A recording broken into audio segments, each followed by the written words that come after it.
But he also is a PhD, has a PhD from Oxford. He has a DPhil.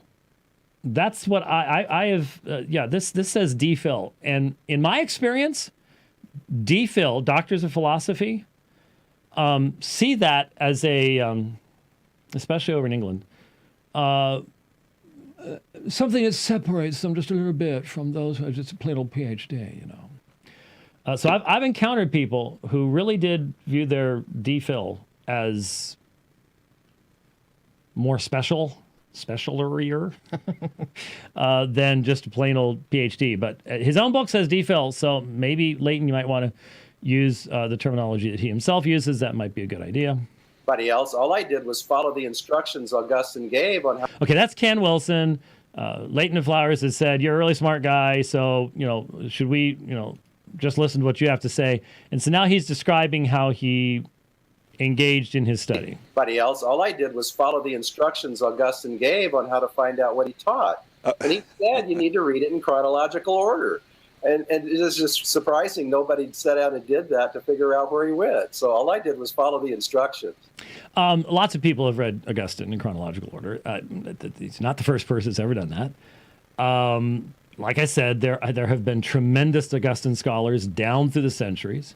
There have been more volumes written on Augustine and in-depth on Augustine than I can imagine. And it's actually basic fundamental knowledge amongst church historians, people who work in that field, have taught in that field, that there's development in Augustine, there are influences in Augustine, and especially, like I said, I remember a conference, 93-ish, somewhere around there, here in the Valley, where my whole presentation at this conference was what we can learn from the blind spots in Augustine. Because if someone as brilliant as Augustine could have blind spots and inconsistencies and contradictions in his theology, we can too. And that the primary reason for those contradictions and blind spots were the conflicts that he had in his life. So, in other words, the Donatist controversy at the beginning of his ministry, the Pelagian controversy at the end of his ministry, those are the two major ones. He engaged in all sorts of minor ones too, but those are the ones that really took a great deal of his time and effort. And so that's why the Roman Catholics can quote from his anti-Donatist writings, and the Reformed can quote from his anti-Pelagian writings during the course of the Reformation. That's what Warfield was talking about. So this is not some, wow, no one's ever thought of this type thing at all. What no one ever thought of before is the idea that you can just simply transfer, quote-unquote, Manichaean interpretations, as if there is such thing as a Manichaean interpretive hermeneutical principle. Remember, Mani and his followers, the Manichaeans, put together a religion in the middle 200s, so the middle of the 3rd century, that is a mixture of Zoroastrianism, Gnosticism, Buddhism, and Christianity. Now, if you can't tell the difference between Reformed hermeneutics and something that would come out of that mess, I don't know what to say to you. If you think you can transport Manichaean interpretation, lock, stock, and barrel, through Augustine into Calvin, I don't know what to say to you, because it's absurd. It makes no sense. But there you go. So this is not anything new. I think from what I'm hearing, the big thing here is the assertion of an editing process later on undertaken by Augustine himself. I'm hearing a brrr. Is that... Fixed it. I fixed it. Did you see that? Did you turn it down or did I fix it? I turned it down. Oh. Okay, it's up more now, but I'm not sure if you turned it down the same moment I turned this, but oh, it's still there. Yeah, but I'm hearing something I've never heard before. I'm hearing a brrr stuff that, I don't know. Anyway. Okay, sorry. We're live. All right, let's get back to Ken Wilson here. know you taught as an adjunct professor there at Gateway Seminary, and so you've been tied into a Southern Baptist to some degree. Okay, Gateway Seminary, former Golden Gate Baptist Theological Seminary. He has a THM from Golden Gate. I taught at Golden Gate during the same time period where he was a student at Golden Gate. Doesn't mean we would have crossed paths, because I forgot to look it up, but it had been a while since I had been on the main campus in Mill Valley, and did most of my teaching in Scottsdale in the Arizona campus at GGBTS before it became Gateway and went to Los Angeles or someplace, wherever it went. I'm not even sure where it's located anymore. Sure. Well, when I went to Oxford, the goal was to study Augustine and to find out why he changed his views. That's a pretty commonly known fact among the scholars, that he did change his views from a traditional view of free will, and then he went to a more deterministic type of viewpoint. That is well known. And the standard answer is dealing with Pelagius and arguing the issues with Pelagius. Now, one thing that is going to come up is the issue of baptism, and an understanding. What you need to understand, again, huge tomes on the subject of baptism have been written, massive tomes. And to be honest with you, in my experience, if you're an Orthodox guy writing on baptism, a Roman Catholic guy writing on baptism, a Lutheran guy writing on baptism, a non-Lutheran Protestant Presbyterian writing on baptism, a Baptist writing on baptism, you're going to end up finding what you want to find. It's hard to find works on baptism that are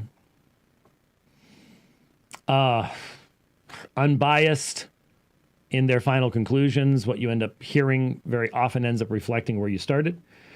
But part of the reason for that is that there are a lot of different perspectives on baptism in the early church. There really are.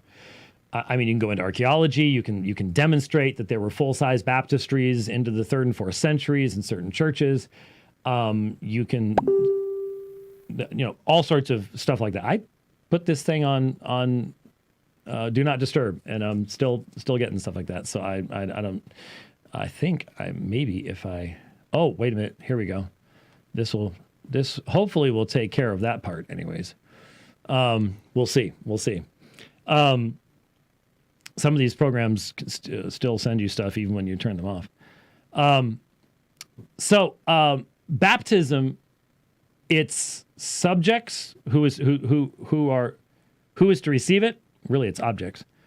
Its purpose, when, how, 3 times forward, facing east, 1 time backwards, delayed until the end of life. I mean, in the 4th century, one of the common arguments that was going on was, do you baptize a convert upon their conversion, or wait until they're about to die, which is dangerous because if you don't get to them until they're dead, now they're in real trouble. But infants were being baptized, but there were different understandings as to why the infants were being baptized. And there were people who were promoting infant baptism, and others who were saying, no, you should delay it until later in life. And there was a tremendous amount of discussion and a lot of tradition. A lot of it had to do with where you grew up and what the tradition was in your area. Because remember, you didn't have the internet, you didn't have nearly as much communication of ideas and things like that. So you'd get more localized flavoring, shall we say, on subjects along those lines. That issue is going to come up as well here a little bit later as to what the alleged almost universal view of the early church was, which was not a universal view. And then what Augustine allegedly came up with. The interesting thing was that almost every scholar will tell you that Augustine changed his mind about 386, writing to Bishop Simplicianus in Milan. And the reason is he starts off with a traditional view, and in the middle of the book, he switches to a more serious view of God's sovereignty. Now, just notice that Wilson will all the time anachronistically read modern categories into ancient categories that don't actually fit. And he will assume the existence, I mean, he just asserts there is just simply one Christian view. And in fact, in the back of the book, there's an appendix where he says, okay, here are the verses, and here are the individuals. Here are the individuals, and here's what's going to come out of that. I think I can get rid of that too. Unfortunately, Percy and I will not have anything open but audio note taker on the computer. Anyways, he's got a list of individuals and then a little symbol as to whether they were specifically express the traditional free will view, or, and I was appreciative of this in the dissertation anyways, or whether there's not enough data.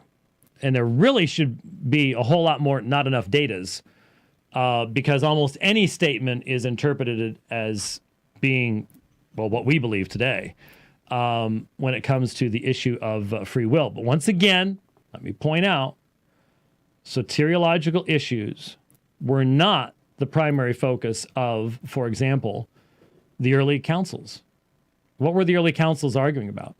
Were they arguing about the time of baptism? Were they arguing about the nature of the will? Were they arguing about predestination and election? No, they were arguing about Christology and theology proper. Were these things being discussed? Yes, but again, if you don't even have a full treatise on the atonement until toward the middle end of 4th century, that tells you where the emphasis is.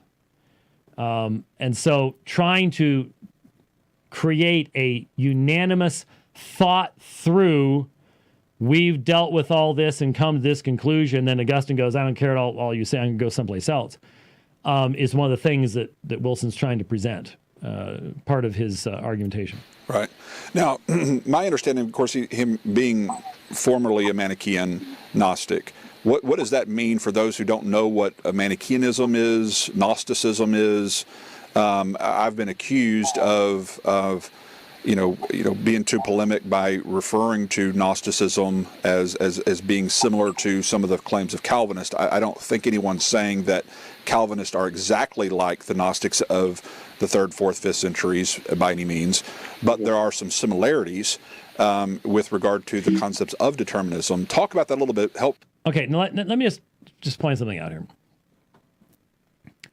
And this could come up a couple times, and toward the end, Wilson will engage in a discussion of how you need to read the early church fathers in context. At that point, he's arguing that there is none of them who had any reformed belief in them at all. So you got to read them in context.